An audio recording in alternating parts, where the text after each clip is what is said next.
자, 홀수형의 뉴스 읽어주는 남자. 오늘은 부동산 이야기 한번 해보도록 하겠습니다. 종부세. 자, 종합부동산세가 참여정부 노무현 때 수준으로 올라갔다. 미쳐 날뛰는 아파트 값을 잡기 위해서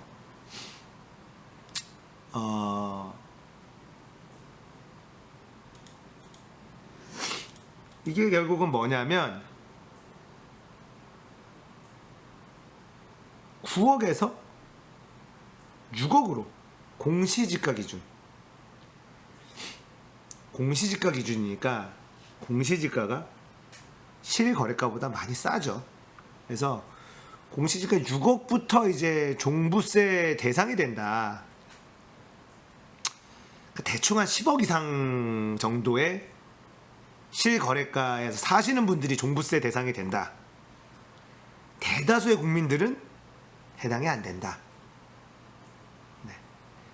근데 마치 정말 많은 대다수의 국민들이 세금을 엄청 내는 것처럼 언론사들은 이야기를 하고 있습니다. 강남의 아파트에 사는 분들은 대부분 해당이 된다. 그러니까 그 지역에 많이 모여 있죠. 예. 그리고 부산에도 해운대 뭐 이런 정말 그 부자 동네 사시는 분들은 해당이 될 겁니다.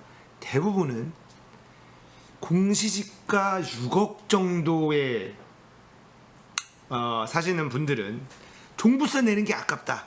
그러면 그걸 팔고 좀 싼 데로 이사를 가시면 된다 이 말입니다. 네. 그래서 종부세가 마치 세금 폭탄 똑같은 프레임으로 가요. 언론에서도 마찬가지로. 그러면서 이제 이런 프레임이 갑니다. 수익이 없고 집 한 채 있는데 세금만 더 내라 그러면 나는 어떻게 하느냐. 예, 공시가 6억이면은 시가가 실거래가가 9억에서 10억 정도 된다고 보시면 됩니다.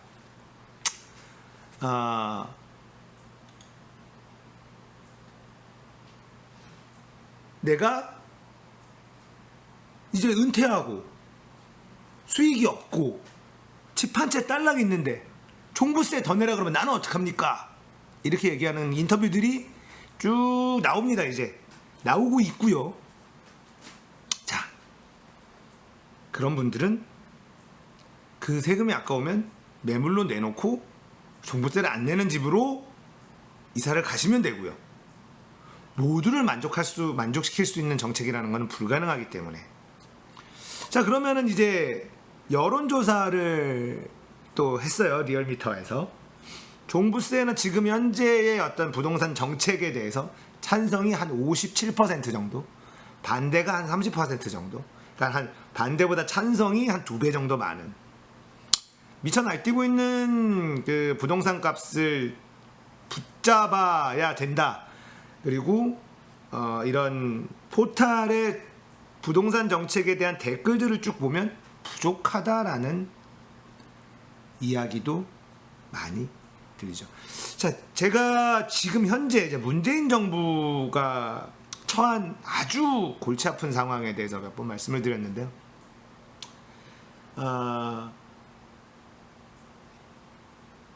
어떻게 보면은 적폐, 박근혜 정부의 어떤 국정농단, 최순실 국정농단을 계기로 해서 출범한 촛불의 힘으로 출범한 정권이기 때문에 국민들이 기대하는 게 굉장히 높습니다.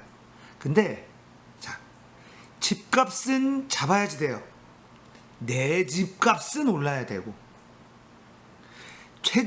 임금은 올라야 돼요. 최저임금 때문에 일자리가 줄어드는 거 불만이야. 근데 내 임금은 또 올라야 돼요.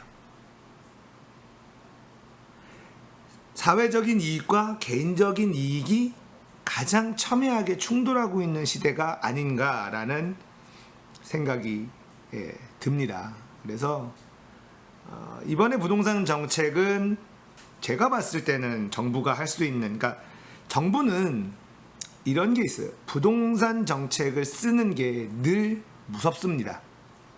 왜냐하면 부동산 정책의 결국 뭐냐면 세금을 더 내게 하는 것, 세금을 더 내게 하는 것, 그 다음에 은행의 이자를 높이는 것, 대출을 규제하는 것, 이런 것들이에요. 자, 그럼 부동산 값이 잡히는데 문제는 우리나라는 늘 언제나 내수가 안 좋아요. 대기업 위주의 어떤 수출이 잘 되고 있지만 내수가 안 좋기 때문에 부동산을 잡기 위해서 쓰는 정책이 대부분 내수를 얼어붙게 만드는 정책들이에요. 그래서 정부는 부동산 정책을 함부로 쓰지 못하는 상황입니다. 언제나 그랬어요. 네. 언제나 그랬습니다. 그래서 지금의 부동산 정책이 부족하다라고 생각하시는 분들이 계실 텐데, 한꺼번에 센 거라서 한 방에 부동산을 못 잡는 게 아니라 그렇게 됐을 경우에 너무 많은 부분이 얼어붙어 버리는 거를 두려워하는 거죠. 정권들은, 모든 정부가 그랬습니다.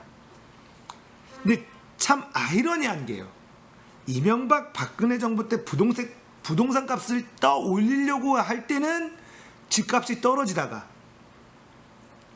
노무현 문재인처럼 부동산을 잡고 싶어하는 정권에서는 부동산이 오릅니다. 왜일까? 여러분, 왜일까요? 정말 이 부동산 정책과 경제 정책이 쉽지 않은 이유가 이런 부분이에요. 원인이 너무 다양한 곳에 있기 때문에 아이러니한 일이죠. 그래서 종부세가 이제 2주택자, 3주택자로 넘어갈수록 엄청나게 많이 늘어나는 방향으로 정책이 입안이 이제 됐어요. 이제 공이 또 국회에서 결국은 이게 정책이 통과가 돼야죠. 예. 그리고 이번 그 정책에서 사실 제일 핵심은 뭐냐면, 빚내 1주택 이상 빚내서 집 못 사게 하겠다예요. 내가 사는 집은 빚을 내서 살 수 있으나 두 번째 집, 세 번째 집, 네 번째 집은 현찰이 없는 사람은 못 사게 하겠다. 현찰이 있는 사람도 못 사게 하는 거는 자본주의가 아니기 때문에, 빚내서 갭 투자니 뭐니 이런 사람들, 투기 목적이 확실한 사람들을 막겠다라는 게 이번 정책의 저는 핵심인 것 같습니다. 그러니까 내가 집에 아파트가 하나 있어요. 근데 집값이 막 오르니까 내가 요만큼 돈 있고 대출을 이만큼 해서 아파트를 사. 근데 일주일 뒤에, 한 달 뒤에 집값이 막 억 단위가 오르니까 부추기는 거죠. 부추기고 이런 사람들이 점점점 늘어나면서 집값이 계속 올라가는. 그래서 종부세도 있고 뭐 여러 가지도 있는데, 저는 핵심은 내 집 이외에 빚내서 집 사지 못하게 하는 것, 이게 가장 핵심인 것 같아요. 이것만 돼도 사실 집값이 지금처럼 날뛰는 걸 막을 수 있다고 봅니다.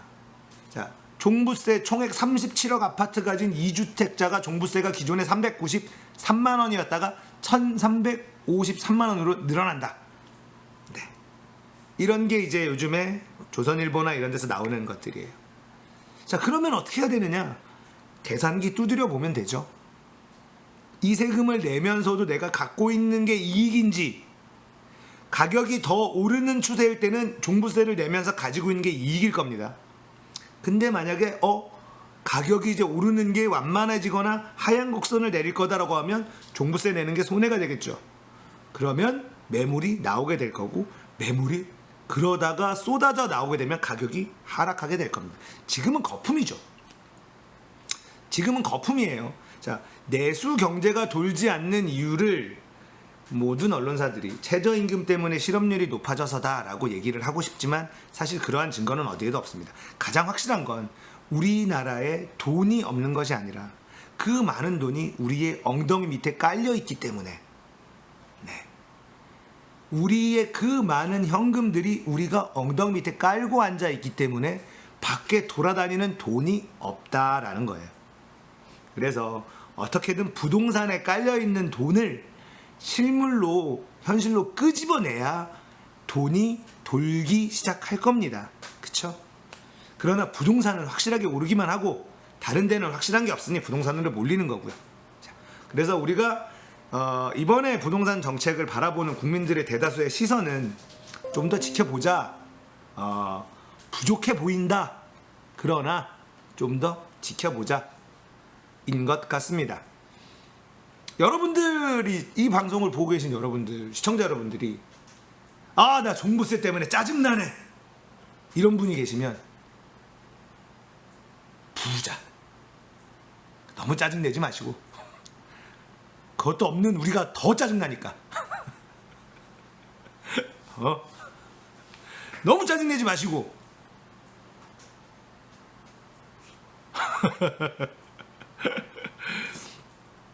그러나 짜증내는 건 이해할 수 있어. 왜냐면 돈 더 내라 그러면 짜증나지. 자유한국당 지지하시고 종부세 내시는 분들은 자유한국당을 지지하셔도 됩니다. 물론 종부세는 안 내는 분들도 자유한국당을 지지하면 돼요. 네, 그건 본인의 정치적인 성향은 자유니까. 자유한국당을 지지하시는 분들은 어제 있었던 썰전을 보시면 아마 조금 도움이 되지 않을까 싶습니다. 어제는 썰전, 김성태가 나와서 얘기한 걸 보시면 자유한국당 지지자들 속이 좀 굉장히 편해지실 거다라는 생각이 들면서 많은 생각을 하게 되는 썰전 많이 보시고, 자, 오늘 매일 아침에 이렇게 10분 15분씩 제가 한 가지로 뉴스 하나씩 읽어드리도록 하겠습니다. 오늘은 부동산 정책 간단하게 같이 봤습니다.